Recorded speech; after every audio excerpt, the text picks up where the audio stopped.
En la península de Paracas, en la ladera de un cerro, se encuentra una figura descomunal que atrae la visita de miles de turistas al año. Se trata de la figura del candelabro de Paracas. Sus dimensiones son 90 metros de ancho por 180 metros de alto, y sobre él se teje una serie de hipótesis sobre cuál podría ser su significado y quién o quiénes lo realizaron.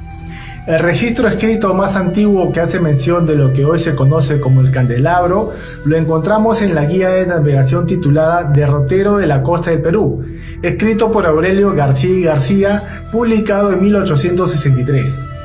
Cuando él describe la costa de Paracas menciona a las tres cruces. De ellas dice: mirando al norte, sobre el plano inclinado que forman los cerros comprendidos entre las dos últimas puntas descritas, se ven tendidas tres cruces muy grandes, formadas con mucha perfección. Desconoces el origen de su construcción y desde cuándo data su existencia. Gracias a este documento sabemos que la denominación más antigua de esta figura es las tres cruces. Hay quienes proponen que la figura del candelabro tiene un origen prehispánico, asociándolo a las culturas Paracas y Nazca, quienes realizaron enormes dibujos o geoglifos en las pampas y las laderas de los cerros. Sin embargo, la técnica constructiva para construir los geoglifos prehispánicos es diferente de la que se usó para realizar el candelabro. Las culturas Paracas y Nazca, para realizar sus figuras, buscaban pampas y laderas de cerros que estuvieran cubiertos por rocas oscuras. En algunos casos lo que hacían era remover esas rocas oscuras para exponer el fondo claro y así crear un contraste y poder hacer su figura. En otros casos lo que hacían era acumular las piedras para formar la figura deseada, lo que se conoce como técnica extractiva y aditiva. Sin embargo, el candelabro ha sido excavado en la ladera de un cerro, lo que lo hace único y diferente de los geoglifos prehispánicos. También es interesante notar que esta figura del candelabro o tres cruces no aparece representada ni en la cerámica, ni en la textilería, ni ningún otro tipo de iconografía de las culturas Paracas y Nazca, lo que sugiere que esta figura no tiene un origen prehispánico. Es interesante resaltar que las costas de Pisco y Paracas fueron recorridas por exploradores europeos, piratas y corsarios. Algunos de estos exploradores elaboraron mapas de las costas del Perú, pero ninguno de ellos manifestó haber visto una figura dibujada en la península de Paracas. La expedición libertadora, liderada por el generalísimo José de San Martín, desembarcó en Paracas el 8 de septiembre de 1820. Estos hechos quedaron registrados en el boletín número 1 del Ejército Libertador, pero nuevamente no encontramos mención a la figura del candelabro o tres cruces. Julio César Tello, quien es considerado el padre de la arqueología peruana y quien es además el descubridor de la cultura Paracas, no relaciona la figura del candelabro o tres cruces con las culturas prehispánicas que se desarrollaron en Pisco. En su obra póstuma titulada Paracas Tomo 1, Julio César Tello menciona lo siguiente: la conquista ciega la vida y paraliza la actividad humana, dejando tras de sí los depósitos vacíos, las tumbas saqueadas y los templos derrumbados. Paracas fue teatro de la compañía de la extirpación de idolatría, porque en ella abundan las toponomías del ritual católico que sustituyeron a los hombres gentílicos, tales como Punta de los Mártires, Cerro el Calvario, Cerro Tres Cruces, Ensenada del Papa de Roma, Ensenada de los Gentiles, Punta de Huacas, etc. Todavía desde lejos y del mar adentro, se distingue sobre la falda de uno de los cerros de la península las gigantescas cruces o candelabros tallados en la roca por los españoles para ahuyentar a los demonios. El sacerdote francés Enrique Perruquet escribe un artículo en el diario La Voz de San Jerónimo titulado Las cruces de Fray Ramón, publicado el 1 de abril de 1923. En el numeral 2 menciona que el autor de la figura del candelabro o tres cruces es el padre Fray Ramón Rojas, también conocido como el Padre Guatemala.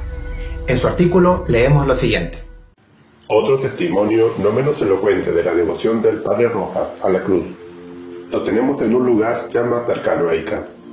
Se trata pues del Calvario que el santo misionero cavó en un cerro arenoso a unas cuantas leguas al sur de Pisco. Pero dejemos que un testigo dé toda competencia, un sacerdote que todavía vive, nos describe el monumento. Un día, 10 de septiembre de 1905, cuenta él, navegando a bordo del vapor Colombia, iba rumbo al Callao, viniendo desde Loma, cuando he aquí, como a las 3 de la tarde, mirando a la costa, divisamos en la pendiente un cerro escueto, árido, arenoso, sin la menor vegetación, como los demás que forman la costa meridional del Perú, tres gigantescas cruces, como pintadas en el mismo suelo de este cerro. Estas cruces yuxtapuestas, siendo la del medio notablemente mayor que las otras, eran de color oscuro, casi negro, destacándose perfectamente del suelo o superficie de la ladera del cerro, de color amarillento o de arena clara, y formaban estas mismas cruces un conjunto enteramente simétrico que representa el croquis adjunto que saqué a la vista de dicha maravillosa, grandiosa figura. Navegábamos apartados cosa de 1 kilómetro o 2 de la costa, y parecían tener esas cruces de 80 a 100 metros de largo, por 1 de ancho. Eran tan bien dibujadas y con tanta regularidad, que se hubiera dicho que poco antes, alguien mediante instrumentos de medir y de precisión, las hubiera trazado. Expresar el asombro y varios sentimientos de los espectadores, creyentes e increyentes, a la vista de este portento, es cosa imposible. Dícese que, andando por la falda de aquel cerro, con varias personas, formó este calvario el padre Guatemala. Más que un decir, señor cronista, es tradición histórica que Fray Ramón haya sido el autor de dicho calvario. En sus correrías apostólicas por la provincia vecina, el santo misionero había notado que los pescadores a menudo eran azotados por el furor de las olas, corriendo peligro de naufragar y ser citados de improviso en presencia del Supremo Juez. Por lo tanto, se conmovieron las piadosas entrañas del padre y un día dijo a sus secuaces: «Vamos a auxiliar si quiere espiritualmente a la gente de la mar. Hagámosle una cruz que ellos vean de todas partes y les sirva de estímulo en la navegación y de confianza en los peligros». Y todo un ejército de gente devota se armó de lámparas, picos, cestos y carretillas, y principió a cavar el cerro arenoso como para abrir los cimientos de una ciudad grande. El resultado de los comunes esfuerzos fue casualmente este calvario que a tantos viajeros ha causado impresión, y seguirá todavía muchos años sirviendo de faro a los marineros vizcaínos, con tal que de vez en cuando manos piadosas se molesten en limpiar los surcos que la arena pretende borrar. Tenemos a la vista dicho croquis, que efectivamente enseña 3 bien marcadas cruces, unidas por la base en un solo pedestal triangular. Como puede verse en el relato de Enrique Perruquet, fue el sacerdote Fray Ramón Rojas con un grupo de pisqueños quienes trazaron las 3 cruces en la península de Paracas. Según el historiador Enrique Tovar, esta figura debió ser realizada entre los años 1836 y 1838.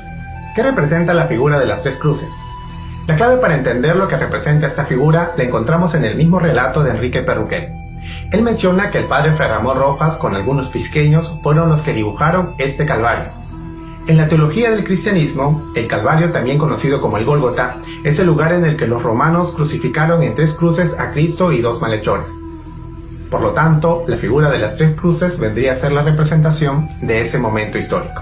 El candelabro de Paracas expresa un conjunto de valores y creencias manifestadas principalmente por los pobladores de la provincia de Pisco, que reconocen a este ícono o figura como suyo, generando el sentimiento de pertenencia y apropiación desde generaciones. Este paisaje cultural es apreciado durante el trayecto marítimo hacia las Islas Ballestas por miles de turistas al año. Queremos hacer un llamado a la población pisqueña y a los visitantes a trabajar por su protección. Está terminantemente prohibido ingresar a este paisaje cultural debido a que el Ministerio de Cultura multará a las personas que ingresen sin autorización. Solo debe ser contemplado desde el mar porque fue hecho para verse de esa forma.